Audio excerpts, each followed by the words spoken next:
Graduation photoshoot के दौरान मैं चुपचाप खिसक कर सरीना से सबसे दूर वाली जगह पर जाकर खड़ा हो गया। वो एक फोटो जिसे पाने के लिए मैं कभी किसी भी हद तक जा सकता था। अब मुझे उसकी कोई परवाह नहीं थी। पिछले जन्म में उसे मुझसे शादी करने के लिए मजबूर किया गया था और पूरे 6 साल मुझे उसका प्यार कभी नहीं मिला। अब जब मुझे दोबारा मौका मिला है और मैं ठीक उसी दिन वापस आ गया हूं जब मैं उसे प्रपोज करने वाला था, तो मैंने पीछे हटने का फैसला कर लिया है। मैंने कन्फेशन के लिए तैयार किया गया वो कस्टम मेड नेकलेस वापस कर दिया है। उसके बाद मैं अपने होम रूम टीचर के पास गया और अपनी कॉलेज एप्लीकेशन चेंज करवा ली। अब मैं जितना दूर जाऊंगा हमारे रास्ते उतने ही कम टकराएंगे।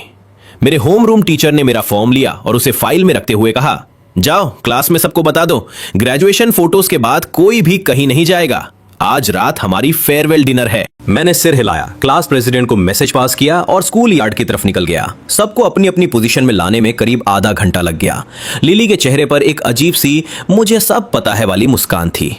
बस देखती जाओ, उसने सेरीना से कहा। लियाम पक्का तुम्हारे ठीक बगल में आकर खड़ा होगा। तुम्हें वैसे भी फोटोज खिंचवाना पसंद नहीं है, तो टेक्निकली देखा जाए तो ये तुम दोनों की पहली फोटो होगी। वो ऐसा चांस कैसे छोड़ सकता है? सेरीना ने अपनी वो मुझे फर्क नहीं पड़ता वाली ठंडी एक्सप्रेशन बनाए रखी, लेकिन उसकी नजरें फिर भी सामने की तरफ ही भटक रही थी। आज मैंने उससे बात करने की कोई भी कोशिश नहीं की थी। पहले होता तो मैं कोई ना कोई बहाना ढूंढ ही लेता, कभी उसे ड्रिंक ऑफर करना, कभी पेन मांगना, बस किसी भी तरह उसके करीब जाने का बहाना। लेकिन आज मैं एकदम शांत खड़ा था। इससे क्या हो गया है? क्या ये इसलिए अपसेट है कि आज सुबह स्कूल आते वक्त मैंने इसका वेट नहीं किया? फाइन, वैसे भी वो हर साल अपने बर्थडे पर कोई ना कोई गिफ्ट मेरे लिए तैयार रखता ही है, तो इस बार मैं इसे जाने दूंगी। जब वो मुझे गिफ्ट देगा तो मैं उसे सबके सामने खोलूंगी। लेकिन लिली की बात अभी पूरी भी नहीं हुई थी कि सरीना की नजर मुझ पर पड़ी। मैं जे के कंधे के सहारे खड़ा था, सरीना से जितना हो सके उतना दूर। शायद किसी ने उसे धक्का देकर वहां कर दिया होगा। लिली के मुंह से ये शब्द बमुश्किल ही निकले थे कि सरीना ने महसूस किया कि हवा में जो टेंशन थी वो अचानक से एकदम ठंडी पड़ गई है। व्हाटएवर, उसने कोल्ड टोन में कहा। ठीक उसी वक्त एक लड़का आकर सरीना के सामने वाली जगह पर खड़ा हो गया। लियम, तुम श्योर हो कि तुम यहीं खड़े होना चाहते हो? सरीना तो एकदम उस तरफ है, तुम दोनों बहुत दूर हो। जे ने यह बात नोटिस की और धीरे से मेरी तरफ झुककर कहा, इट्स फाइन, मैंने जवाब दिया। कोई फर्क नहीं पड़ता कि मैं कहां खड़ा हूं। तभी फोटोग्राफर की आवाज गूंजी, ऑलराइट एवरीवन, हम शुरू कर रहे हैं। मैं 1, 2, 3 काउंट करूंगा और आप सब कहेंगे चीज। फोटोग्राफर की आवाज के साथ ही कैमरा क्लिक हुआ। सरीना की नजर सीधे मुझ पर, मेरी उस बड़ी और ब्राइट स्माइल पर आकर टिक गई और न जाने क्यों उसके सीने में अचानक से एक चिढ़ सी होने लगी। कुछ करीबी दोस्त फोटोग्राफर के साथ एक्स्ट्रा फोटोज क्लिक करवाने के लिए वहीं रुक गए।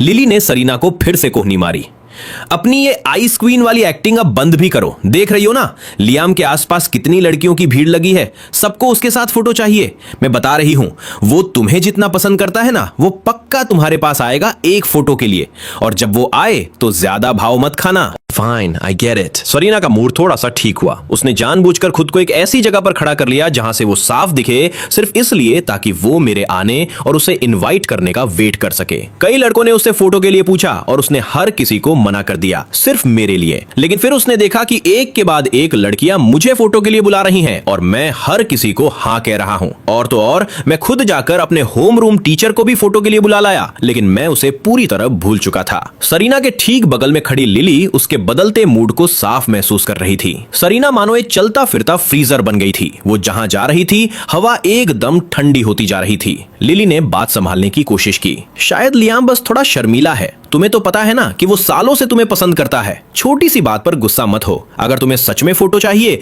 तो फोन से तो कभी भी फोटो ली जा सकती है। सरीना ने उसे एक बेहद ठंडी नजर से देखा और बिना कुछ कहे वहां से चल दी। फोटोज का सिलसिला खत्म होने के बाद क्लास प्रेसिडेंट ने सबको फेयरवेल डिनर के लिए इकट्ठा किया। अब जाकर सब सच में फ्री महसूस कर रहे थे। ग्रेजुएशन पार्टी में टीचर्स एक अलग टेबल पर बैठे थे और ज्यादातर स्टूडेंट्स जाकर उनके साथ टोस्ट कर रहे थे। पिछले जन्म में मेरी नजरें सिर्फ और सिर्फ सरीना पर टिकी रहती थी। मैं हमेशा यही कैलकुलेट करता रहता था कि कब कन्फेस करना है, कब उसे गिफ्ट देना है। लेकिन अब मैंने जे को खींचा और खुद जाकर टीचर्स के साथ टोस्ट किया। हमने सेकेंड ईयर में साइंस ट्रैक चुना था और इन टीचर्स ने पूरे 2 साल हमें पढ़ाने में अपनी जान लगा दी थी। रात के 9 बजे थे और डिनर अब लगभग खत्म होने वाला था। तभी लिली हॉल के बीचों बीच गई, माइक उठाया और बोली, हे एवरीवन, लिसन अप। आज वो दिन है जब हम सब अपने अपने रास्तों पर निकल जाएंगे। आज हमारा ग्रेजुएशन डे है और आज सरीना का 18वां बर्थडे भी है। Let's all wish her a happy birthday. और हाँ, अगर किसी को कन्फेस करना है या कोई गिफ्ट देना है तो इस मौके को हाथ से मत जाने देना। जब वो ये बोल रही थी तो वो बार बार मेरी तरफ कुछ ज्यादा ही बड़ा चढ़ाकर इशारे कर रही थी, लेकिन मैं अपना सिर नीचे किए खाने में उलझा रहा और बीच बीच में बस अपना फोन चेक करता रहा। पूरा कमरा शोर से गूंज उठा। सब हैप्पी बर्थडे गाने लगे। सरीना के माथे पर हल्की सी सिलवटें आ गई। उसे इस तरह स्पॉटलाइट में आना बिल्कुल पसंद नहीं था, वो भी सबके सामने, और खास तौर पर मेरे सामने। कोई रिएक्शन नहीं। पूरे डिनर के दौरान वो उससे जितना हो सके दूर बैठा रहा और पूरी रात उसकी तरफ एक बार मुड़कर भी नहीं देखा। उसे खुद नहीं पता था कि वो क्यों मेरे हर एक मूवमेंट को नोटिस कर रही थी, लेकिन किसी न किसी तरह मेरी हर एक हरकत उसे बुरी तरह चुभ रही थी। इस वक्त उसका मूड एकदम रॉक बॉटम पर था। दिन भर की वो सारी फ्रस्ट्रेशन जो उसने रोक कर रखी थी अब अपने ब्रेकिंग पॉइंट पर पहुंच चुकी थी। डिनर लगभग खत्म हो चुका था। टीचर्स पहले ही जा चुके थे। आसपास के स्टूडेंट्स खुशी खुशी हैप्पी बर्थडे गा रहे थे और फिर भी लियाम को कोई परवाह नहीं थी। उसने गाना गाने के लिए एक बार भी मुंह नहीं खोला, बस वहां बैठा अपने फोन में लगा रहा। उसकी आंखें गुस्से से जलने लगीं। जैसे ही गाने की आखिरी लाइन खत्म हुई वो उठी और बाहर निकल गई।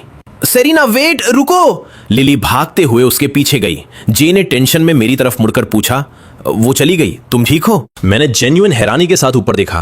कौन चला गया? तब जाकर जे को समझ आया कि मुझे अब सच में कोई परवाह नहीं है। हम सब अब अपने अपने रास्तों पर जाने वाले हैं। क्या कोई सबके लिए कोई छोटी सी परफॉर्मेंस देना चाहेगा, भले ही सिर्फ एक गाना हो? क्लास प्रेसिडेंट ने माहौल में एनर्जी बनाए रखने की कोशिश की। अचानक मैं अपनी जगह से उठा और पास खड़ी एक लड़की के पास गया। क्या मैं तुम्हारा गिटार ले सकता हूं? मैं चाइल्डहुड गाना चाहता हूं। मुझे उम्मीद है कि हम सब अपने इस 18 साल वाले दौर को हमेशा याद रखेंगे। किसी ने भी आज तक मुझे इस तरह से सबके सामने आकर कुछ करते हुए नहीं देखा था। अक्सर मैं बस सरीना के पीछे पीछे ही चलता रहता था। पूरा कमरा तुरंत चीयर करने लगा। One song, one song. मैं एक स्टूल पर बैठा और अपनी उंगलियों को गिटार के स्ट्रिंग्स पर फिसलने दिया। म्यूजिक बहुत ही सॉफ्ट और ठहरा हुआ था। मैं बजाता रहा और गाता रहा। मेरी आवाज गहरी और सुकून देने वाली थी। जब आखिरी नोट खत्म हुआ तो पूरा कमरा तालियों से गूंज उठा। मैंने एक हल्की सी स्माइल दी और गिटार को बाहों में लिए हल्का सा बो किया। कुछ क्लासमेट्स ने इस पल को अपने फोन में रिकॉर्ड कर लिया था और उसे क्लास के ग्रुप चैट में डाल दिया। इतनी देर में लिली और सरीना गाड़ी में बैठकर घर की तरफ निकल चुकी थी। लिली ने वीडियो आते ही देख लिया। उसने प्ले का बटन दबाया और मेरी आवाज उसके फोन से गूंजने लगी और वो खुद को रोक नहीं पाई। ओह माय गॉड, लियम की आवाज कितनी कमाल की है। मैं उसे इतने सालों से जानती हूं, लेकिन मुझे कोई आइडिया नहीं था कि वो गिटार बजा सकता है और इतना अच्छा गा सकता है। That was so heartfelt. गाना खत्म होने के बाद भी लिली उसी खुमारी में थी। सरीना, गेम खेलना बंद करो, ग्रुप चैट चेक करो। क्या मैं पागल हूं या वो जानबूझकर तुम्हें चिढ़ाने के लिए ये सब कर रहा है? पुराना लियाम इतने सारे लोगों के सामने आकर कभी नहीं गाता। सरीना पहले से ही इरिटेटेड थी और इसी बीच गेम में उसका कैरेक्टर मारा गया। उसने फ्रस्ट्रेशन में अपना कंट्रोल जोर से पटका। तुम हर 5 सेकंड में लियाम का नाम क्यों ले रही हो? क्या तुम उसे पसंद करती हो या ऐसा ही कुछ? अब से वो जो भी करे उससे मेरा कोई लेना देना नहीं है। मेरे सामने उसका नाम मत लिया करो। आज उसका बर्थडे था और लियाम ने उसे गिफ्ट देना भी जरूरी नहीं समझा। वो उसके साथ घर भी वापस नहीं आया। वो उसे ऐसे ट्रीट कर रहा था जैसे वो एग्जिस्ट ही नहीं करती। तो फिर सरीना को उसकी परवाह क्यों करनी चाहिए? मैं सोने जा रही हूं, तुम्हें जो करना है करो। लिविंग रूम में अकेली बची लिली को कुछ समझ नहीं आया और वो अपने घर चली गई। रात के 10:30 बजे फेयरवेल डिनर आखिरकार खत्म हुआ। मैंने सबसे पहले जे को एक कैब में बिठाया। हमने एक दूसरे को गुड बाय कहा, फिर बाकी क्लासमेट से भी विदा ली और धीरे धीरे सू फैमिली विला की तरफ चलने लगा। क्लास की एक लड़की भी उसी रास्ते से जा रही थी। नर्वस होते हुए उसने मुझे घर तक छोड़ने का ऑफर दिया। पिछले जन्म में मैं शायद मना कर देता, इस डर से कि सरीना क्या सोचेगी, लेकिन इस बार मैंने बस स्माइल किया और हामी भर दी। Thank you. क्या ये तुम्हारे रास्ते से अलग है? उसने शर्माते हुए सिर हिलाया। बिल्कुल नहीं, कुछ एक्स्ट्रा मिनट लगने से कोई फर्क नहीं पड़ता। मैंने प्यार से उसे थैंक्स कहा। हम एक ही दिशा में चल रहे थे। हमारे बीच बस एक कदम का फासला था। आधे घंटे बाद हम सू फैमिली विला पहुंच गए। मैंने कहा, गुड बाय, थैंक्स, मेरा घर आ गया, आराम से जाना। वो तुरंत मुड़कर नहीं गई। ऐसा लग रहा था कि वो काफी देर से कुछ कहने की हिम्मत जुटा रही थी। और फाइनली उसने कहा, मैं तुम्हें बहुत लंबे समय से पसंद करती हूं। शायद तुमने मुझे कभी नोटिस नहीं किया, लेकिन मेरी फीलिंग्स रियल है। मुझे पता है तुम किसी और को पसंद करते हो, लेकिन मैं बस इतना चाहती हूं कि तुम हमेशा खुश रहो। मेरे आंसू रुक नहीं पाए और छलक पड़े। तो कोई है जो सच में मुझे पसंद करता है। सरीना का मुझे पसंद ना करना, उसमें मेरी कोई गलती नहीं थी। मैं भी प्यार पाने के लायक हूं। Thank you. मेरी आवाज भारी हो गई थी। तुम पहली इंसान हो जिसने मुझे इस तरह कन्फेस किया है। सच कह रहा हूं, मुझे पसंद करने के लिए तुम्हारा बहुत शुक्रिया। तुमने मुझे याद दिला दिया कि मैं भी किसी के लिए मायने रखता हूं। उसे बिल्कुल उम्मीद नहीं थी कि उसका एक सिंपल सा कन्फेशन मुझे इस तरह रुला देगा। उसने हड़बड़ी में एक टिश्यू निकाला और मेरे हाथ में रख दिया। हे, तुम अमेजिंग हो, पता है तुम्हें? तुम बहुत सी लड़कियों के लिए उनका ड्रीम बॉय हो। कितनी ही लड़कियां तुम्हें पसंद करती हैं, लेकिन कभी कह नहीं पाती लियाम। तुम सच में बहुत अच्छे इंसान हो। आज रात ये सब कहने के लिए मुझे अपनी पूरी हिम्मत जुटानी पड़ी। अगर आज नहीं कहती तो शायद ये फीलिंग मैं अपने साथ कब्र तक ले जाती। मुझे ये मौका देने के लिए थैंक यू। मैंने अपनी आंखें पोंछी और मुस्कुराया, एकदम रियल स्माइल। Thank you. तुम्हारा नाम क्या है? चलो टच में रहते हैं, कभी बाहर चलेंगे? वो एकदम हैरान रह गई और उसने तुरंत अपना नाम और नंबर दे दिया। हमने कांटेक्ट एक्सचेंज किए। वो एक बहुत बड़ी स्माइल के साथ वहां से चली गई। मैं उसे जाते हुए देखता रहा, बिना ये नोटिस किए कि सेकेंड फ्लोर की बालकनी के अंधेरे में एक साया खड़ा ये सब कुछ देख रहा था। सरीना एक ठंडी और मजाकिया स्माइल के साथ मुझे नीचे घूर रही थी। वो भगवान जाने कितनी बार मेरे गाने का वीडियो प्ले कर चुकी थी। वो इतनी देर से यहां ऊपर खड़ी मेरा वेट कर रही थी और उसे देखने को क्या मिला? मैं हंस रहा था और वीचैट पर किसी लड़की को ऐड कर रहा था। तो तुम्हारा प्यार ऐसा दिखता है? सरीना ने नफरत से सोचा। कितना चीप है। आज मेरा 18वां बर्थडे है, मेरी लाइफ का सबसे इंपॉर्टेंट दिन, और तुमने मुझे पूरे दिन इग्नोर किया। और अब तुम यहां उस लड़की के साथ मुस्कुरा रहे हो जिसने तुम्हें कन्फेस किया। लियाम, तुम सच में लड़कियों के बिना एक दिन भी नहीं रह सकते हैं ना? अब मेरे पीछे रेंगते हुए वापस मत आना। मेरे अंदर जाने के बाद ही सरीना फाइनली अपने कमरे की तरफ बढ़ी। अगर वो बर्थडे गिफ्ट लेकर वापस आता है, उसने सोचा, तो वो इस बात को जाने देगी। ये उसका आखिरी चांस है, वरना वो उसे अपने पीछे पीछे घूमने देना बंद कर देगी। एक एक मिनट गुजर रहा था। उसने बार बार चेक किया कि कहीं उसके बेडरूम का दरवाजा लॉक तो नहीं है, लेकिन रात के 11:30 बज चुके थे और मैं अभी तक नहीं आया था। सरीना ने फाइनली हिम्मत करके दरवाजा खोला। नीचे सारी लाइटें बंद थीं, बस किचन में एक हल्की सी लाइट जल रही थी। आंट वू की अभी अभी नींद खुली थी। आहट सुनकर वो बाहर आई और सरीना को जागा हुआ देखकर हैरान रह गईं।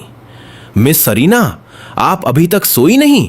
फ्रिज में केक रखा है, आपके पापा ने आपके लिए छोड़ा था। क्या आप थोड़ा सा खाएंगी? सरीना ने सिर हिलाया। लियाम कहाँ है? आंट वू ने अपनी जम्हाई रोकते हुए कहा। यंग मास्टर लियाम आए और सीधे अपने कमरे में चले गए। वो शायद अब तक सो चुके होंगे। क्या आपको उनसे काम है? मैं उन्हें जगा कर लाऊं? आंट वू नींद में थी, इसलिए वो सरीना के एक्सप्रेशन नोटिस नहीं कर पाईं और बोलती रहीं, और उनके हर एक शब्द के साथ सरीना का चेहरा और भी सख्त होता जा रहा था और उसकी आवाज और भी ज्यादा ठंडी हो गई। नहीं, मैं केक ही खा लूंगी। वो खुद फ्रिज की तरफ गई। आंट वो अभी भी आधी नींद में थी। उन्हें माहौल की सीरियसनेस समझ नहीं आई। उन्हें बस लगा कि कुछ गड़बड़ है, इसलिए उन्होंने प्यार से कहा, मिस सरेना, ये मीठा है, इतनी रात को ज्यादा मत खाइएगा, थोड़ा आराम कर लीजिए। सरेना को खुद पर हंसी आ रही थी। उसने अपनी फ्रेंड की पार्टी कैंसिल कर दी, उसने अपनी फैमिली की गैदरिंग छोड़ दी। वो बस वेट करना चाहती थी, मेरा वेट, एक बर्थडे गिफ्ट का वेट या किसी भी चीज का। लेकिन पूरा दिन निकल गया और मैंने उससे एक शब्द भी नहीं कहा, एक हैप्पी बर्थडे तक नहीं। और उसके ऊपर से मैं किसी और लड़की के साथ हंस रहा था और बातें कर रहा था। वो आग बबूला थी, गुस्से से पागल हो रही थी, ऐसा गुस्सा जिसे कोई भी शांत नहीं कर सकता था। इस पल के बाद से मेरी पर्सनल शैडो बनने की तुम्हारी जगह खत्म हो चुकी है। जब तक तुम खुद आकर अपनी गलती नहीं सुधारते, I am done with you. और इस तरह वो आइस क्वीन गुस्से और बेचैनी में पूरी रात करवटें बदलती रही। वो सो नहीं पाई। अगली सुबह मैंने ब्रेकफास्ट खत्म किया और बाहर निकलने लगा। आंट वू ने थोड़ा झिझकते हुए कहा, यंग मास्टर लियाम, क्या आप मिस सरेना का वेट नहीं करेंगे? आप दोनों तो हमेशा साथ ही जाते हैं। मैंने मुस्कुराते हुए समझाया, आंट वू, आज मुझे कुछ काम है। हम अब बड़े हो गए हैं। अगर हम हमेशा ऐसे ही चिपके रहेंगे तो लोग बातें बनाना शुरू कर देंगे। आंट वू ने हैरानी से कहा, कल रात 11 बजे के बाद मिस सरेना उठी थी और उन्होंने केक खाया। मुझे तो लगा था कि उन्हें मीठा पसंद नहीं है। मैंने कंधे उचका दिए। शायद उनका मन होगा। मैं ये समझने का नाटक नहीं करता कि वो क्या सोचती हैं। वैसे उसे मीठा नापसंद नहीं था, उसे बस वो मीठा नापसंद था जो मैं बनाता था। अब ये बात मुझे एकदम साफ साफ समझ आ चुकी थी। मेरे बाहर निकलते ही सरेना सो कर उठी। वो डाइनिंग टेबल पर बैठी तो उसने खुद को बिल्कुल अकेला पाया। आंट वू, लियाम कहाँ है? सुबह के 9 बज चुके हैं। वो इरिटेट होकर बोली, क्या वो अभी भी बिस्तर में है? उसकी आवाज से लग रहा था जैसे वो सोच रही हो कि क्या लियाम खुद को कोई वीआईपी गेस्ट समझता है जिसका ब्रेकफास्ट के लिए वेट किया जाए। आंट वू गार्डन में पौधों को पानी दे रही थी। सरेना का सवाल सुनकर उन्होंने पानी का डिब्बा नीचे रखा और अंदर आ गई। Miss Sarina, young master Liam तो पहले ही खाकर निकल चुके हैं। सरीना के मुंह से एक अजीब सी हंसी निकल गई। वो चला गया? अभी तो छुट्टियां शुरू ही हुई हैं। वो आखिर जा कहां सकता है? आंट वू ने सिर हिलाया। उन्होंने कुछ बताया नहीं मिस सरीना, लेकिन आज वो बहुत स्मार्ट लग रहे थे और बहुत खुश भी थे। जरूर कुछ बहुत अच्छा होने वाला है। सरीना को अचानक अपने मुंह का निवाला निगलना मुश्किल लगने लगा।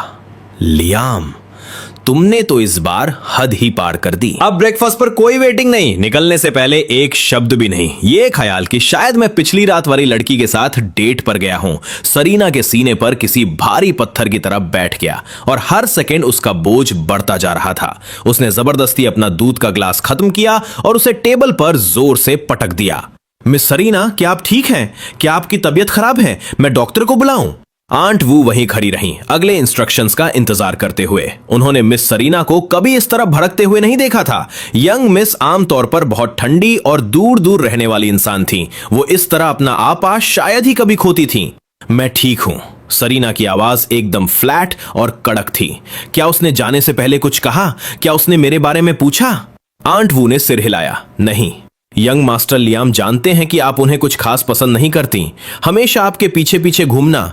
शायद उन्होंने अब आपको परेशान ना करने का फैसला कर लिया है। एक तरह से तो ये कांग्रेचुलेशंस वाली बात है मिस सेरेना। आपको फाइनली वो सुकून और शांति मिल गई जो आप हमेशा से चाहती थी। आंट वू ने बहुत सावधानी से ये बात कही।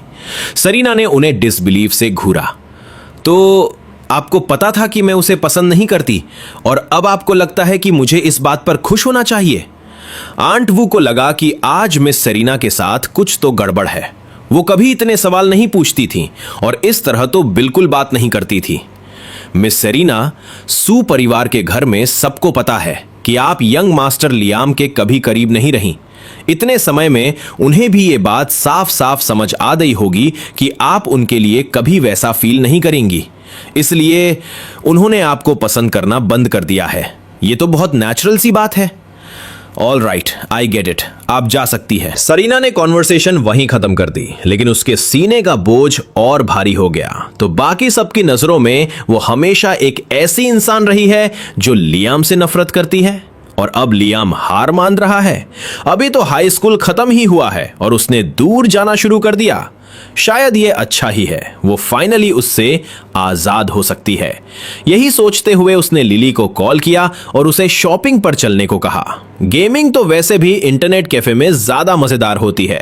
लिली हैरान थी, उसे उम्मीद नहीं थी कि सरीना इतनी जल्दी शांत हो जाएगी। हैंग आउट करने के लिए खुद कॉल करना तो दूर की बात थी। वो ड्राइव करके सू विला पहुंची और इधर उधर देखा। लियम कहाँ है? क्या वो नहीं आ रहा? वो नहीं आ रहा। सरीना ने उसके सिर पर हल्का सा मारा। तुम बार बार लियम का नाम क्यों ले रही हो? कहीं तुम ही तो उसे पसंद नहीं करने लगी, क्योंकि तुम मुझसे ज्यादा इंटरेस्टेड लग रही हो। लिली ने अजीब सी स्माइल के साथ अपनी नाक रगड़ी। मजाक कर रही हो तुम? मुझे बस तुम्हारे पीछे उसे देखने की आदत सी हो गई है। वैसे वो है कहां? सच में नहीं आ रहा? सरीना ने बिना परवाह किए कंधे उचकाए। वो पहले ही निकल चुका है। भगवान जाने किस लड़की के साथ बाहर घूम रहा है। चलो चले। ये सुनकर लिली ने टॉपिक वही छोड़ दिया। मैं बस से उतरा और कल वाली शॉप के एड्रेस की तरफ बढ़ने लगा। अंदर कदम रखते ही एक स्टाफ मेंबर ने मुझे ग्रीट किया और सीधे स्टोर मैनेजर को बुला लाया। हमने कल बहुत बातें की थी। आज तो हम जैसे पुराने जान पहचान वाले लग रहे थे। क्या आप सच में इसे वापस करना चाहते हैं? ये पीस, इससे आपके बहुत इमोशंस जुड़े हैं। एक बार ये वापस हो गया तो इसे दोबारा नहीं लिया जा सकेगा। स्टोर मैनेजर ने मुझे चेतावनी देते हुए कहा। उसे पता था कि इस नेकलेस के रिजर्वेशन के लिए मुझे 3 महीने का इंतजार करना पड़ा था। कोई कस्टमर एक कस्टम पीस के लिए इतनी दूर की प्लानिंग करे, ये सच में गहरा डेडिकेशन था। मैंने सिर हिलाया। मेरी आवाज एकदम स्थिर थी। मैंने फैसला कर लिया है। जिस इंसान को मैं ये देना चाहता था, अब वो मेरे ख्यालों में नहीं है, इसलिए इसे रखने का कोई मतलब नहीं। स्टोर मैनेजर ने ज्यादा जोर नहीं डाला। इतना महंगा कस्टम पीस और आप खुद इसे वापस कर रहे हैं? मैं आपकी सिचुएशन समझ सकती हूं। इस केस में हम ओरिजिनल प्राइस का 70% वापस देकर इसे खुशी खुशी वापस ले लेंगे। आपके सपोर्ट के लिए थैंक यू। मुझे इस बात की उम्मीद नहीं थी। मैंने तुरंत ग्रेटिट्यूड के साथ सिर हिलाया। Thank you so much. आपके स्टोर के लिए ऑल द बेस्ट। मैं झूठ नहीं बोलूंगा, इस वक्त ये पैसा मेरे लिए बहुत मायने रखता था। स्टोर मैनेजर ने एक स्माइल के साथ नेकलेस लिया। मैं ओनर नहीं हूं, सिर्फ मैनेजर हूं। ओनर ने इसे अप्रूव कर दिया है। मुझे एक पल दीजिए, मैं सब अरेंज करती हूं। मैंने सिर हिलाया। 10 मिनट बाद 35,000 युआन मेरे अकाउंट में आ गए। मैंने स्टोर मैनेजर को दोबारा थैंक्स कहा और सड़क पर आ गया। 2 महीने की छुट्टियां है, मुझे कुछ ना कुछ तो कमाना ही चाहिए। चलते चलते मुझे एक बबल टी शॉप दिखी जहां हायरिंग का बोर्ड लगा था। समर टेम्स की जरूरत है। मैनेजर से थोड़ी बातचीत के बाद 20 युआन प्रति घंटा के हिसाब से बात पक्की हो गई। बिना किसी डिग्री वाले के लिए यह बुरा नहीं था। मैंने तुरंत काम शुरू कर दिया। मेरे साथ जो लड़की काम कर रही थी वो भी हाल ही में ग्रेजुएट हुई थी और समर जॉब कर रही थी।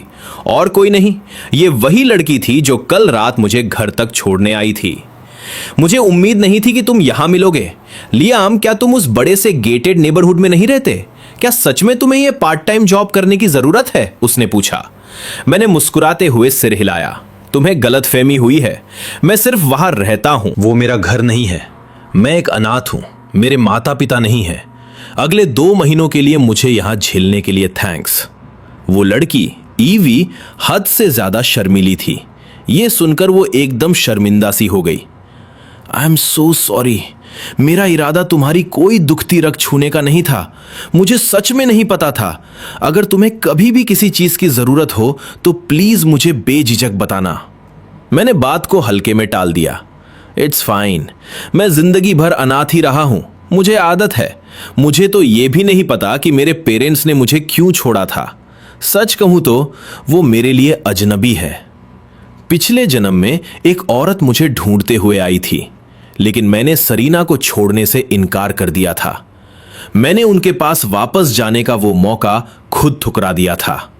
एक अनाथालय में पलने बढ़ने के बाद मुझे बहुत पहले ही परिवार की जरूरत महसूस होना बंद हो गई थी। हम दोनों बात करते रहे और काम करते रहे। समय कब बीत गया पता ही नहीं चला। हमने साथ में लंच किया और रात के 9 बजे जब हमारी शिफ्ट खत्म हुई तो ईवी मुझे फिर से घर तक छोड़ने आई। और ठीक उसी वक्त सरीना ने हमें देख लिया। वो गार्डन में खड़ी मेरा वेट कर रही थी, चेहरे पर पत्थर जैसे ठंडे एक्सप्रेशंस लिए, गेट की तरफ घूरते हुए। जैसे ही उसने मुझे देखा, उसने ताना मारा। फाइनली अपनी छोटी सी गर्लफ्रेंड से आजादी मिल गई। तुम उसी के साथ घर क्यों नहीं चले गए? मुझे मुड़ने की जरूरत नहीं थी। मैं उस आवाज को बहुत अच्छे से पहचानता था। मैं 10 साल पीछे पुनर्जन्म लेकर आया हूं और मेरा दिल धीरे धीरे उसे भुलाने की कोशिश कर रहा है। वो औरत है जिससे मैंने बहुत लंबे समय तक प्यार किया। मेरा हर एक कतरा, मेरे शरीर का हर एक सेल कभी उससे प्यार करता था। और अगर उसने पिछले जन्म में मुझे इतनी गहरी चोट न पहुंचाई होती तो मैं कभी उसे छोड़ना नहीं चाहता। वो कभी मेरी लाइफलाइन थी, लेकिन उसने जो जख्म दिए वो सबसे गहरे थे। उसने जानबूझकर मुझे एक ऐसे अंधेरे में धकेल दिया जहां मैं पहले कभी नहीं था। मैं उससे बहुत कुछ पूछना चाहता हूं कि उस दिन उसने मेरा कॉल क्यों नहीं उठाया? क्यों वो किसी और आदमी के बच्चे की मां बनने वाली थी? क्यों उसने मुझसे कभी प्यार नहीं किया, फिर भी मुझे बार बार जलील किया? लेकिन वो मेरे पिछले जन्म वाली इंसान नहीं है। मैं वो आदमी हूं जिसे सब कुछ याद है और इसलिए अब हम कभी एक नहीं हो सकते। मिस्सू, क्या आपको कोई काम है? बताइए। मैंने एकदम शांति से बात की।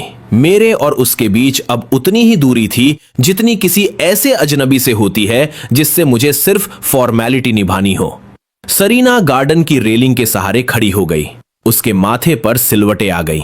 मैं अब उसे मिस्सू कह रहा था। पहले मैं हमेशा उसके पीछे पीछे घूमता था और पूरे 3 साल तक बेशर्मों की तरह उसे सरीना बुलाता था। और अब बिना किसी वार्निंग के सब बदल गया। वो हमेशा इतनी श्योर थी कि मैं उससे प्यार करता हूं। सरीना के सीने में कुछ अजीब सा हुआ। जब उसने पहली बार मुझे उस लड़की के साथ वापस आते देखा था तो उसने कुछ खास नहीं सोचा था। उसे पता था कि मैंने खुद को दिन रात एक करके सिर्फ इसलिए मेहनत की थी ताकि मैं उसी यूनिवर्सिटी में जा सकूं जहां वो जाने वाली है। मेरे दिल में किसी और के लिए जगह हो ही कैसे सकती थी? लेकिन अभी मेरी आंखों में देखते हुए उसे कुछ भी नहीं दिखा, बस एक शांत गहरा अंधेरा। पहले उसे बस मुड़कर देखना होता था और मेरी चमकती आंखों में उसे सब दिख जाता था। वो ना छुपने वाली चाहत, वो शांत सी जरूरत। क्या आंट वो सच कह रही थी कि लियाम अब उससे प्यार नहीं करता, कि उसने उसके पीछे भागना छोड़ दिया है और इसीलिए वो उसका बर्थडे भूल गया, उसे कुछ नहीं दिया, पूरे दिन एक कॉल तक नहीं किया और जानबूझकर दूरी बनाए रखी? अगर वो यहां आकर उसका वेट ना करती तो क्या वो हमेशा के लिए उसे अवॉइड करता रहता? सरीना जितना सोच रही थी उसका गुस्सा उतना ही बढ़ता जा रहा था। उसका सीना कस गया था और अंदर कुछ ऐसा जल रहा था जो बाहर नहीं निकल पा रहा था। हाँ, वो पूरा दिन लिली के साथ बाहर थी, लेकिन उसका दिमाग 1 सेकंड के लिए भी मेरे ख्यालों से नहीं हटा था। वो बार बार अपना फोन चेक कर रही थी, इस डर से कि कहीं मेरा कोई मैसेज मिस ना हो जाए। वो शाम को 4 बजे ही घर आ गई थी और तब से लेकर अब तक वेट कर रही थी। और उसे बदले में क्या मिला? उसने अपना पोस्चर एकदम रिलैक्स रखा, बिना किसी कोशिश के एलिगेंट, लेकिन उसकी आवाज में एक ऐसा तीखापन था जिसे वो छिपा नहीं पा रही थी। ओह, तो अब तुम मुझे मिस्सू बुलाते हो? क्या हाई स्कूल में तुम मुझे सेरीना नहीं कहते थे? मैं उसकी बात में नहीं फंसा। इसके बजाय बिना सोचे मैंने एक कदम पीछे लिया और हमारे बीच की दूरी थोड़ी और बढ़ा दी। मेरी आवाज एकदम स्थिर थी। वो तब की बात है जब मैं बच्चा था और मुझे समझ नहीं थी। ये दोबारा नहीं होगा। क्या कुछ और काम है मिस्सू? अगर नहीं तो मैं अंदर जा रहा हूं। मेरे उस एक कदम पीछे हटने ने सेरीना को पूरी तरह भड़का दिया। उसने एक ठंडी सी हंसी हंसी, अपने अंदर उमड़ रहे जज्बातों को दबाते हुए। मिस्सू, देखो तो इसे। फाइन, तो फिर जाकर मेरे लिए एक बोल नूडल्स बनाओ, मुझे भूख लगी है। सच तो यह था कि वो मेरा पीछे हटना बर्दाश्त नहीं कर पा रही थी। उसे बस मुझे यहां थोड़ी और देर रोके रखने का एक बहाना चाहिए था, लेकिन उसका प्राइड उसे कुछ भी सॉफ्ट बोलने की इजाजत नहीं दे रहा था।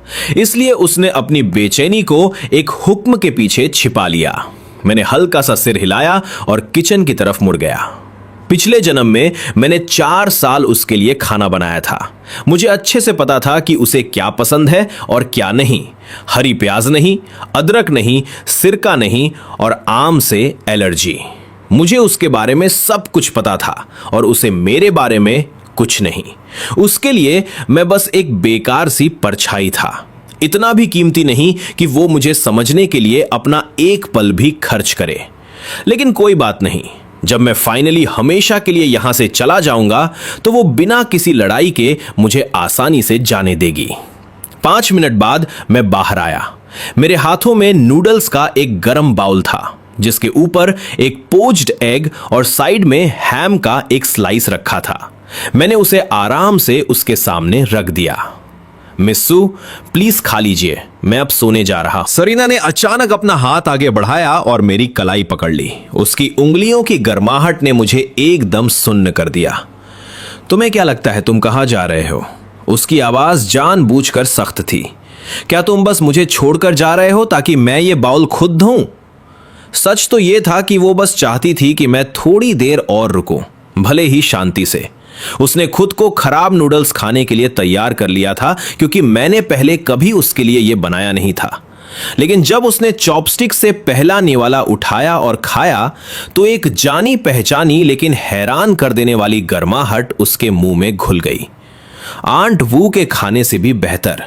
उसने पलकें झपकाई और खुद को रोकने से पहले ही बोल पड़ी, मुझे नहीं पता था कि तुम इतना अच्छा बना सकते हो। उन शब्दों के पीछे एक ऐसी तारीफ छिपी थी जिसका उसे खुद भी एहसास नहीं था। मैं मुस्कुराया, लेकिन मेरी आंखों में एक कड़वाहट थी। पिछले जन्म में मैंने जो कुछ भी बनाया सिर्फ इसलिए बनाया ताकि वो मुझे थोड़ा सा पसंद करने लगे। उस समय मैं 10 बार खाना बनाता था और वो शायद एक बार उसे छूती थी। हमेशा कहती थी अच्छा नहीं है। अब समझ आया कि प्रॉब्लम मेरे खाने में नहीं थी, वो बस मेरी बनाई हुई कोई चीज नहीं चाहती थी। और अब फाइनली वो कह रही है कि खाना अच्छा है। क्या इस बात का अब कोई मतलब रह गया है? लेकिन जैसे ही मुझे अपने पिछले जन्म की सारी बातें याद आईं, मेरा दिल उसी पुराने दर्द से भर गया। ऐसा लगा जैसे हर तरफ से 1000 छोटी छोटी सुइयां चुभ रही हों। खाना हो गया, मैं इसे धो देता हूं। मैंने अपना हाथ पीछे खींच लिया। मेरी आवाज एकदम फ्लैट थी। इतनी भी क्या जल्दी है? सरीना की चॉपस्टिक्स पर पकड़ मजबूत हो गई। उसे बस कुछ और मिनट चाहिए थे, शायद बस कुछ और शब्द। मैंने जवाब नहीं दिया। मैंने नीचे देखा, अपना फोन खोला और हल्के से स्क्रॉल करने लगा। सरीना ने मुझे देखा और मेरे होठों के कोने पर आई एक हल्की सी स्माइल को पकड़ लिया। इस बात ने उसे जरूरत से ज्यादा इरिटेट कर दिया। क्या वो उस लड़की को टेक्स्ट कर रहा है? नहीं, उसे इस सब पर रोक लगानी ही होगी। हम कल बीजिंग वापस जा रहे हैं। हमारा ग्रेजुएशन हो चुका है। वैसे भी हमारी यूनिवर्सिटीज वहीं हैं। सरीना ने चॉपस्टिक्स को कस के पकड़ लिया था, अपने गुस्से को कंट्रोल करने की पूरी कोशिश करते हुए, लेकिन उसकी आवाज में बहस की कोई गुंजाइश नहीं थी। मैं हैरान था। पिछले जन्म में हम इस समय बीजिंग वापस नहीं गए थे। मैंने अपनी नेचुरल आदत के हिसाब से तुरंत विरोध किया। क्या मैं रुक सकता हूं? मुझे यहां अभी कुछ काम है। तुम और आंट वू क्यों नहीं चले जाते? और वैसे भी मेरी यूनिवर्सिटी बीजिंग में नहीं है, वो वहां से बहुत दूर है। मुझे सच में समझ नहीं आ रहा था कि उसे अचानक क्या हो गया है। वो हमेशा ठंडी रहती थी और उसे समझना मुश्किल था, लेकिन इस तरह के अचानक वाले आउटबर्स्ट उसके लिए आम बात नहीं थी। इस पर कोई डिस्कशन नहीं होगा, तुम्हारा इसमें कोई फैसला नहीं है। सरीना की आवाज कुछ और डिग्री ठंडी हो गई। अगर तुम्हें कुछ काम है तो मुझे बताओ, मैं उन्हें हैंडल कर लूंगी। नूडल्स का बाउल अब उसे खत्म करना नामुमकिन लग रहा था। क्या लियाम बीजिंग वापस जाने से सिर्फ उस लड़की की वजह से मना कर रहा है? लेकिन आज मैंने अपनी बात पर अड़े रहने का फैसला किया था। मिस्सू, मैं खुद ग्रैंडपासू से बात कर लूंगा। मैं यही रुक रहा हूं। एक तेज आवाज हुई। सरीना ने अपनी चॉपस्टिक्स जोर से टेबल पर पटक दी। उसकी आवाज में सिर्फ बर्फ और जहर था। लियाम, तुम सच में किसी औरत के बिना नहीं रह सकते ना? उसने तुम्हें कल कन्फेस किया और आज तुम उसके बिना जी नहीं पा रहे हो। मैंने पिछले जन्म में उससे ऐसी बातें अनगिनत बार सुनी थी, लेकिन इसे दोबारा सुनना आज भी मेरे सीने पर हथौड़े की तरह लगा। मेरे अंदर कुछ बहुत गहराई तक हिल गया था। मैंने ऐसा क्या किया था कि मुझे इस तरह जलील किया जाए? वो साफ था कि वो अब नूडल्स खत्म नहीं करने वाली। मैंने अपनी आंखों में आ रहे उस चुभन वाले दर्द को नीचे दबाया, अपना चेहरा शांत रखा, जमीन पर गिरी हुई चॉपस्टिक्स उठाई, बाउल लिया और किचन की तरफ चल दिया। बहते हुए पानी की तेज आवाज ने उस आवाज को छिपाने में मदद की जिसे मैं रोक नहीं पा रहा था। सरीना के मुंह से वो शब्द निकलते ही उसे पछतावा होने लगा। वो बस बहुत गुस्से में थी। मुझे खोने के डर से इतनी डरी हुई थी कि उसके दिमाग में जो पहला ख्याल आया उसने वो बोल दिया। उन दोनों के बीच ये टेंशन एक तूफान की तरह बहुत लंबे समय से सुलग रही थी और आज रात वो फाइनली फट पड़ी। ये सोचकर ही कि मैं सच में किसी और लड़की के लिए उससे दूर हो रहा हूं, उसने अपना सारा कंट्रोल खो दिया था। वो माफी मांगना चाहती थी, लेकिन मुझे वहां बिना किसी परवाह के खड़ा देखकर वो शब्द उसके गले में ही अटक गए। 5 मिनट बीत गए, पानी बंद हो गया।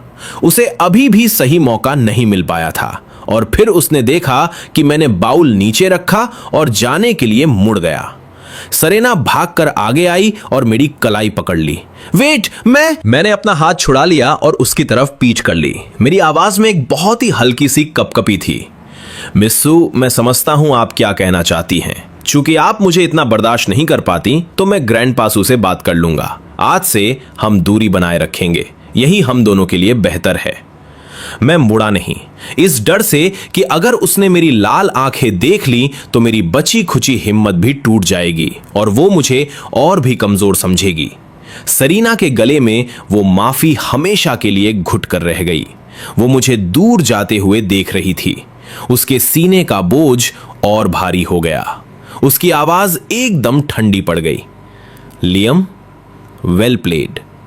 अगर तुम यही चाहते हो तो यही सही। उसने माफी मांगने के लिए अपना सिर नीचे करना शुरू कर दिया था, लेकिन ऐसा लगा जैसे मैं वो माफी चाहता ही नहीं था। उसके सीने का दर्द और तेज हो गया। उसने मुझे बिना एक बार भी मुड़कर देखे सीढ़ियां चढ़ते हुए देखा और आखिर में उसने कुछ नहीं कहा। आंट वू ने दरवाजा जोर से बंद होने की आवाज सुनी, हड़बड़ी में बाहर आई और मुझे अकेले ऊपर जाते हुए देखा। Young master Liam, miss Sarina कहां है? क्या आप दोनों की लड़ाई हुई है? मैंने सिर हिलाया। मेरी आवाज बहुत धीमी थी। मुझे मिस सू से लड़ने का क्या हक है? आंट वू, क्या आप लिली को कॉल करेंगी? मिस सरीना उसके सबसे करीब हैं, शायद वो उसी के पास गई हों। आंट वू को खुद ग्रैंडपा सू ने भेजा था। आंट वू को खुद ग्रैंडपा सू ने भेजा था ताकि वो रोजाना के कामों में मेरी और सरीना दोनों की देखभाल कर सकें। 3 साल बिना किसी परेशानी के गुजर गए थे और अब ग्रेजुएशन के ठीक बाद साफ दिख रहा था कि कुछ तो गड़बड़ है। उनकी उम्र में वो आजकल के नौजवानों के सोचने का तरीका बिल्कुल नहीं समझ सकती थीं, लेकिन मिस सरीना की सेफ्टी हमेशा उनके लिए सबसे पहले थी। मुझे सीढ़ियों के ऊपर गायब होते हुए देखकर आंट वू की उलझन और बढ़ गई। यंग मास्टर लियाम तो हमेशा मिस सरीना की इतनी फिक्र करते थे, तो फिर आज वो बिना एक शब्द कहे यूं ही क्यों चले गए? आखिर चल क्या रहा है? मैं अपने कमरे में गया। आज का दिन थकाने वाला भी नहीं था, लेकिन सरीना के साथ हुई इस बहस ने मेरी सारी एनर्जी निचोड़ ली थी। अगर मेरे बस में होता तो मैं सू फैमिली विला को अभी इसी वक्त छोड़कर चला जाता। काश मिडिल स्कूल खत्म होने के बाद वाली उस गर्मियों की दोपहर में मैंने उसे बचाने के लिए उस नदी में छलांग ना लगाई होती। काश हमारे रास्ते कभी ना टकराए होते तो आज मुझे ये दर्द भी नहीं झेलना पड़ता। मुझे उस अनाथालय की याद आई जहां मैं पला बढ़ा था और दिमाग में एक ख्याल आया, मुझे वापस जाकर मिलना चाहिए। डायरेक्टर मॉम ने हमेशा मेरा इतना ख्याल रखा था। अगली सुबह मैं 6:30 बजे ही उठ गया। आंट वू पहले ही ब्रेकफास्ट तैयार कर चुकी थी। मुझे इतनी सुबह उठा देखकर वो हैरान रह गईं। Young master Liam, summer break चल रहा है, आप इतनी जल्दी क्यों उठ गए? मैं डाइनिंग टेबल पर बैठा और चुपचाप खाने लगा। मुझे कुछ काम है, मैं जल्दी ही निकलूंगा। आंट वू, आपके हाथ का खाना हर बार और बेहतर होता जा रहा है। Thank you. इस तारीफ से आंट वू के चेहरे पर एक बड़ी सी स्माइल आ गई। उनका पूरा मूड ही बदल गया और वो खुद को बोलने से रोक नहीं पाई। बस आपको पसंद आना चाहिए। आप पहले अक्सर ब्रेकफास्ट छोड़ दिया करते थे, तो मुझे चिंता होती थी कि शायद आपको मेरे हाथ का स्वाद पसंद नहीं है। आप पहले ही इतने दुबले हैं, आपको डाइटिंग की कोई जरूरत नहीं है। आप जैसे हैंडसम नौजवान को कौन पसंद नहीं करेगा? वो थोड़ी देर रुकी, फिर आवाज धीमी करते हुए थोड़ी शिकायत के लहजे में बोली, बस मिस सेरेना ही हैं। हमेशा इतनी ठंडी रहती हैं, कभी ज्यादा बात नहीं करती, और इन पिछले 2 दिनों में तो उनका बर्ताव और भी बुरा हो गया है। बिना बात के भड़क जाती हैं। मेरी ये बूढ़ी हड्डियां अब ये सब बर्दाश्त नहीं कर पाती। कल रात मैं 11 बजे तक उनके कॉल का वेट करती रही। मुझे तो वो पुराने दिन याद आते हैं जब आप हमेशा मिस सेरेना के साथ रहा करते थे। तब उन्हें संभालना कितना आसान था। मैं उनकी बातें सुनता रहा, लेकिन मैंने कोई जवाब नहीं दिया। मैंने चुपचाप अपनी कांजी खत्म की और घर से निकल गया। बस में बैठते ही मेरा फोन बजा। ये मेरे होम रूम टीचर का कॉल था। लियाम, यहाँ एक सिचुएशन है। मेरे पास तुम्हारी तरफ से 2 कॉलेज एप्लीकेशन आई है, एक चिंगबे यूनिवर्सिटी के लिए और एक वाबे यूनिवर्सिटी के लिए। मुझे एक आखिरी बार कंफर्म करना है कि तुम अपने स्कोर्स के हिसाब से कौन सी चुन रहे हो।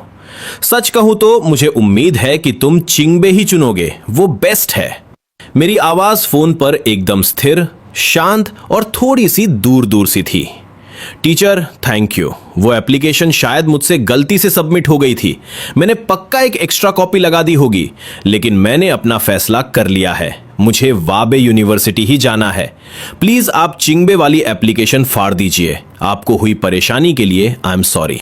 मेरे होम रूम टीचर गर्मजोशी से हंसे। ये अच्छी बात है कि तुम्हें पता है कि तुम्हें क्या चाहिए लियाम। जब तक तुम श्योर हो, तुम जहां भी जाओगे चमकोगे। मेरे पास अभी बहुत काम है, तो बात यहीं खत्म करते हैं। मैंने फोन काटा और खिड़की के बाहर गुजरती हुई सड़कों को देखने लगा। मैं खुद को मुस्कुराने से रोक नहीं पाया। फाइनली कुछ तो बदला है।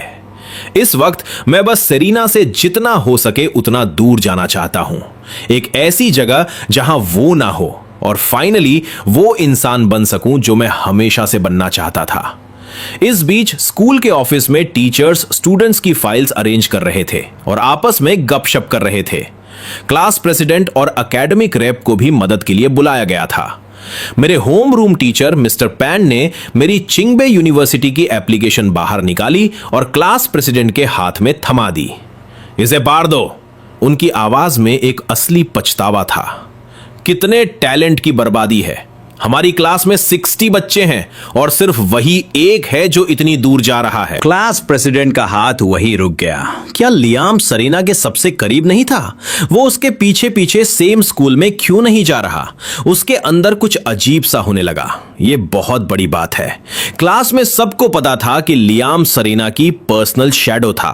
फर्स्ट ईयर से लेकर 3rd ईयर तक लगातार 3 साल वो दोनों हमेशा साथ रहते थे, और ये बात भी पूरे स्कूल को पता थी कि लियाम सेरेना को पसंद करता है। और अब अचानक से लियाम ने अपनी एप्लीकेशन चेंज कर दी, वो भी बीजिंग से इतनी दूर की एक यूनिवर्सिटी के लिए। अगर सेरेना को यह बात पता चल गई तो क्या होगा, ये तो सोचना भी मुश्किल है। सच में तहलका मच जाएगा। अगले कुछ दिनों तक मैं सुबह जल्दी घर से निकल जाता और रात को देर से वापस आता। मैं जानबूझकर सेरेना को अवॉइड कर रहा था और यह तरीका काम भी कर रहा था। हमारा एक बार भी आमना सामना नहीं हुआ। मुझे अंदर से एक अजीब सी राहत मिल रही थी। सेरेना के साथ बहस करना मुझे जितना थका देता था उतना कोई और चीज नहीं थकाती थी। पर वैसे भी अब हमारे बीच लड़ने के लिए कुछ बचा ही कहां था। हमारा तो अब कोई असली रिश्ता भी नहीं रहा था। मैं बस यही उम्मीद कर रहा था कि सेरेना जल्दी से बीजिंग वापस चली जाए ताकि हम फाइनली एक दूसरे से पूरी तरह दूर हो सके। अपने अगले डे ऑफ पर मैंने जे के साथ मूवी देखने का प्लान बनाया हुआ था। जब मेरी आंख खुली तो मैंने लंबी अंगड़ाई ली और उठकर बैठ गया। बाहर की धूप बहुत खूबसूरत लग रही थी और उसे देखकर मेरा मूड भी अच्छा हो गया। फाइनली एक ऐसा दिन जब मैं चैन की सांस ले सकता हूं। मैं बस लेकर शहर के सबसे बड़े बुक स्टोर पहुंचा। मैं परफ्यूमरी पर कुछ किताबें ढूंढ रहा था ताकि मैं पहले ही अपनी तैयारी शुरू कर सकूं। एक किताब मिलने के बाद मैं खिड़की के पास वाली एक सीट पर बैठ गया और शांति से पढ़ने लगा। कांच से छनकर आती हुई एक हल्की सी रोशनी मेरे चेहरे पर पड़ रही थी, जिससे मेरे नए नक्श और भी ज्यादा शार्प लग रहे थे। मैंने थोड़ा सा पोजीशन बदली ताकि लाइट सीधे किताब के पन्नों पर पड़े। पानी जैसी साफ वो चमकती आंखें, जैसे एक तराशे हुए चेहरे पर जड़े हुए 2 खूबसूरत पत्थर हों, एकदम शांत और सुकून से भरी हुई। ठीक उसी वक्त एक लड़की बुक स्टोर में आई और उसकी नजर सीधे खिड़की के पास बैठे मुझ पर पड़ी। वो खुद को रोक नहीं पाई।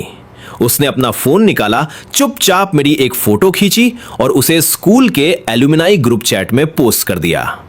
कैप्शन था, I think I just found the one. Group chat तुरंत ब्लास्ट हो गया। उसकी दोस्तों के मैसेज की बाढ़ आ गई। ओ वाओ, ये तो लिटरली मेरा ड्रीम बॉय है। ये कौन है? He is so handsome. मैं इसे क्लेम कर रही हूं। मुझे लगता है मुझे प्यार हो गया है। क्या किसी के पास इसका कांटेक्ट है? ये इतना गुड लुकिंग कैसे हो सकता है? ये कौन से स्कूल से है? मैंने इसे पहले नोटिस कैसे नहीं किया? कोई इसका नाम बताओ यार, मैं अभी के अभी उस बुक स्टोर जा रही हूं। मैसेजेस लगातार आ रहे थे, यहां तक कि किसी ने तो मेरी फोटो को अपने फोन का वॉलपेपर तक बना लिया था। इसी बीच लिली बाहर सरीना को कार चलाने की प्रैक्टिस करवा रही थी। लिली का फोन लगातार बज रहा था, जो इतना इरिटेटिंग था कि उसने फाइनली चैट खोली और स्क्रॉल करने लगी। जब उसने लियाम की वो फोटो देखी तो उसके मुंह से एक हल्की सी सीटी निकल गई। वो हड़बड़ी में सरीना के पास गई, जो अभी भी स्टीयरिंग व्हील के पीछे बैठी थी। सरीना, ग्रुप चैट चेक करो, शायद तुम्हें इसे खुद हैंडल करना पड़े। सरीना ने अभी अभी अपनी ड्राइविंग का एक राउंड पूरा किया था। उसने बिना कोई परवाह किए पानी की बोतल उठाई और एक घूंट पिया। ऐसा क्या है जिसे मुझे हैंडल करना पड़े? तुम खुद ही डील कर लो। पिछले कुछ दिनों से उसे ऐसा लग रहा था जैसे उसने खुद को कहीं खो दिया है, इसलिए खुद को बिजी रखने के लिए वो ड्राइविंग प्रैक्टिस में डूब गई थी। वो फिर से अपने उसी पुराने, दूर रहने वाले और अनटचेबल वर्जन में वापस जा रही थी। अगर लियाम को उसकी परवाह नहीं है तो वो भी क्यों पकड़े रहे? मैं तो हैंडल कर लूंगी, लेकिन वो मेरा नहीं है कि मैं उसे मैनेज करूं। लिली ने एक बड़ी सी स्माइल के साथ अपना फोन आगे बढ़ाया। अगर मैं खुद हैंडल करने गई तो तुम पक्का मुझ पर भड़क जाओगी। सच कहूं तो मुझे आज ही रियलाइज हुआ है कि लियाम अब कितना ज्यादा गुड लुकिंग हो गया है। लिली अपनी बात पूरी भी नहीं कर पाई थी कि सरीना ने उसके सिर पर एक हल्की सी चपत लगा दी। जबान संभाल के। सरीना का चेहरा सख्त हो गया। मेरे सामने उसका नाम दोबारा मत लेना, उसका मुझसे कोई लेना देना नहीं है। नथिंग।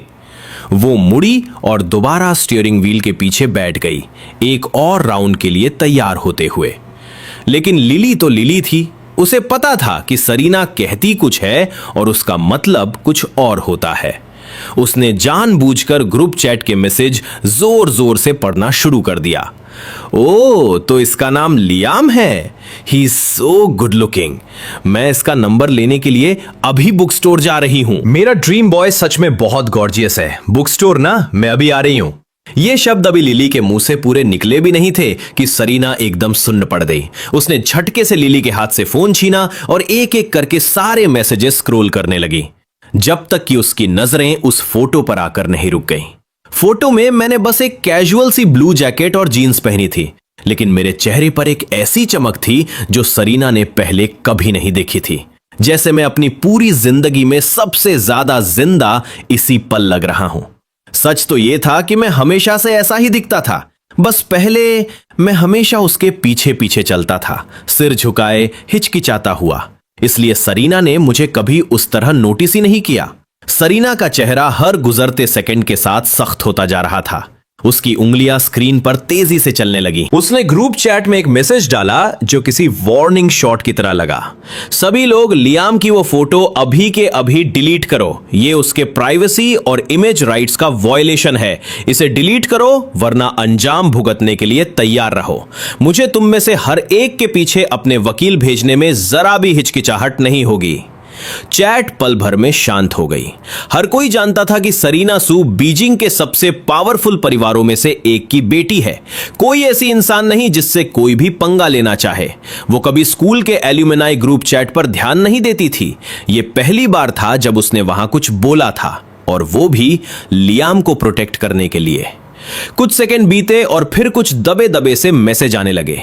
ओ वाओ, सरीना सच में कुछ और ही है। मैं इस वक्त लियाम की जगह होना चाहती हूं। सोचो तुम्हारे पीछे खड़ा होने वाला कोई ऐसा इंसान हो। बस प्रॉब्लम यह है कि मैं एक लड़की हूं, वरना मैं भी चाहती कि वो मुझे ऐसे ही प्रोटेक्ट करे। लिली ये सब साइड में खड़ी होकर देख रही थी, अपनी हंसी को बमुश्किल रोकते हुए। ये एक बहुत बड़ा पावर मूव था। अगर लियाम को इस बारे में पता चला तो वो सच में बहुत टच फील करेगा। क्या हो अगर मैं किसी तरह चुपके से उसे ये बात बता दूं? सरीना ने उसे रोका नहीं, तो लिली एक्शन में आ गई। स्कूल में उसके अच्छे कॉन्टैक्ट्स थे, इसलिए उसने तुरंत जे से बात की और उसे ये खबर मुझ तक पहुंचाने को कहा। जैसे ही जे को मैं मिला, वो एकदम गुस्से में भरा हुआ था। ये लड़कियां भी अजीब है, क्या उन्हें समझ नहीं आता कि तुम्हारी फोटो को इस तरह ग्रुप चैट में डालना तुम्हें कितना अनकंफर्टेबल फील करा सकता है? अगर सरीना ने बीच में आकर कुछ नहीं कहा होता तो भगवान जाने वो फोटो कहां कहां पहुंच जाती। ये सोचकर ही मुझे चिढ़ हो रही है। मैंने बिना कोई रिएक्शन दिए अपनी किताब का एक और पन्ना पलटा, एकदम शांत। मैंने एक लार्ज बबल टी टेबल के उस पार जे की तरफ खिसका दी। रिलैक्स, ये टी पियो और शांत हो जाओ। जे ने एक लंबा घूंट लिया और फिर से शुरू हो गया। लेकिन सच कहूं तो मैंने कभी ये उम्मीद नहीं की थी। जब सच में जरूरत पड़ी तो सरीना ने तुम्हारा साथ दिया। क्या वो तुम्हें पसंद करती है? ऐसा लग रहा है जैसे तुम्हारी 3 साल की मेहनत फाइनली रंग ला रही है। स्टॉप, बस करो अब, मैंने उसे सख्ती से टोक दिया। वो मुझे इस जन्म में तो कभी पसंद नहीं करने वाली। अपने दिमाग में ख्याली पुलाव पकाना बंद करो। मैं बहुत पहले ही इस नींद से जाग चुका हूं। अब मेरे सामने उसका नाम दोबारा मत लेना। लियाम, लेकिन उसने तुम्हारे लिए इतना बड़ा काम किया है, क्या तुम सच में ऐसा बर्ताव करोगे जैसे कुछ हुआ ही नहीं? जे ने माथा सिकोड़ते हुए पूछा। सवाल जायज था। मैंने एक हल्की सी शांत स्माइल दी और किताब बंद कर दी। मैंने 3 साल तक उसे पसंद किया। मेरे पास जो कुछ भी था मैंने उसे दे दिया। अब उसने ये जो एक अच्छा काम किया है ना, इसे तुम हिसाब बराबर मान लो। जे मुझे घूरता रहा। क्या तुमने सच में उसे जाने दिया है लियाम? तुम बदल गए हो, तुम पहले से बहुत हल्के लग रहे हो। तुम्हें बस आगे बढ़ते रहना है। मैं मुस्कुराया और किताब अपने बैग में डाल ली। चलो चले, लगभग 10 बज चुके हैं, मूवी शुरू होने वाली है। मैं ये परफ्यूमरी वाली किताब खरीद रहा हूं। जे उठा और मेरा इंतजार करने के लिए बुक स्टोर के एंट्रेंस की तरफ चला गया। लेकिन जैसे ही वो वहां पहुंचा, लिली की आवाज गूंजी। जे, क्या इत्तेफाक है तुमसे यहां मिलना? क्या तुम अकेले हो? जे पलटा और उसने लिली को देखा और उसके ठीक पीछे हमेशा की तरह कूल सरीना खड़ी थी। जे को तुरंत मेरी कही हुई बात याद आ गई कि मैं सरीना को नहीं देखना चाहता। उसके पास झूठ बोलने के अलावा कोई चारा नहीं था। हाँ, बस मैं ही हूं। क्या इत्तेफाक है, तुम दोनों भी यहां किताबें लेने आई हो? उसकी आवाज सख्त थी और नजरें थोड़ी चुरा रही थी। लिली ने एक आईब्रो उठाई। साफ दिख रहा था कि उसे जे की बात पर यकीन नहीं हुआ, लेकिन उसने कुछ कहा नहीं। इसके बजाय उसने स्माइल करते हुए कहा, ओह रियली? तो क्या मुझे तुम्हें KFC ट्रीट देने का मौका मिल सकता है? असल में सरीना उसे यहां लगभग घसीट कर लाई थी। उसका मिशन था जे को अपनी बातों में फंसाना, ताकि सरीना को लियाम से टकराने का मौका मिल सके। जे अंदर ही अंदर पैनिक कर रहा था। लियाम अभी भी रजिस्टर पर है। अगर वो बाहर आया और उसने सरीना को देख लिया तो मामला फिर से बिगड़ जाएगा। उसने खुद को मना करने के लिए मजबूर किया। सॉरी, मैं तो मूवी देखने जा रहा हूं, तुम दोनों बिजी होगी। मैं तुम लोगों के बीच में नहीं आना चाहता, हमारे रास्ते अलग अलग हैं। प्लीज लियाम, उसने मन ही मन दुआ की, अभी बाहर मत आना। हम बिल्कुल भी बिजी नहीं हैं। लिली तुरंत बीच में बोल पड़ी, जे के बहाने को पूरी तरह इग्नोर करते हुए। ओह, तुम मूवी देखने जा रहे हो? परफेक्ट, हम भी फ्री हैं। चलो सब साथ चलते हैं। मूवी के बाद हम KFC चलेंगे और फिर दोपहर में ओशन पार्क जा सकते हैं, या अगर तुम थोड़े ब्रेव हो तो हॉन्टेड हाउस भी जा सकते हैं। जे ने आज तक इतने ढीठ लेवल के इंसान से कभी मुलाकात नहीं की थी और उसका सब्र टूट गया। मैंने कहा ना, अभी सही टाइम नहीं है, तुम्हें जो करना है करो। लिली ने तुरंत अपना हाथ जे के मुंह पर रखा और अपनी आवाज धीमी करते हुए बोली, श्श, सारा खर्च मैं उठाऊंगी, तुम्हें बस खाना है और एंजॉय करना है। ओशन पार्क की एक टिकट 699 युआन की है और तुम बहुत टाइम से वहां जाना चाहते थे ना, लेकिन कभी पैसे खर्च नहीं करना चाहते थे। सही कहा ना? ये बात सीधा जे की दुखती रग पर लगी। वो सच में वहां जाना चाहता था, बस टिकट पर पैसे खर्च करने की उसकी हिम्मत नहीं हो रही थी। वो एक पल के लिए हिचकिचाया और फिर फ्री ट्रिप के लालच में पूरी तरह सरेंडर कर दिया। उसने ऑकवर्ड तरीके से पूछा, तुमने जो कहा वो सच है ना? तुम ओशन पार्क की टिकट खरीदोगी? ऑफ कोर्स सच है, सब कुछ मेरी तरफ से। लिली ने अपने सीने पर हाथ थपथपाते हुए कहा और फिर धीरे से असली बात घुसा दी। ओह बाय द वे, तुम्हारी मूवी का टाइम क्या है और सीट्स कौन सी है? हम सीधा अंदर ही मिलेंगे, इस तरह लियाम को शक भी नहीं होगा। काफी स्मूथ प्लान है ना? जे को मानना पड़ा कि लिली ने मिनटों में गेम पलट दिया था। उसने हामी भरते हुए सिर हिला दिया। फाइन, 10 का शो है, मिडिल सेक्शन, सीट्स 7 और 8। कुछ ही देर बाद मैंने पेमेंट पूरी की और बुक स्टोर से बाहर आया। वहां मुझे सिर्फ जे दिखा। तुम यहां ऐसे क्यों खड़े हो? मैंने तुम्हें अंदर नहीं देखा, मुझे लगा तुम पहले ही जा चुके हो। खैर छोड़ो, मूवी कौन सी है? क्या हम टाइम पर हैं?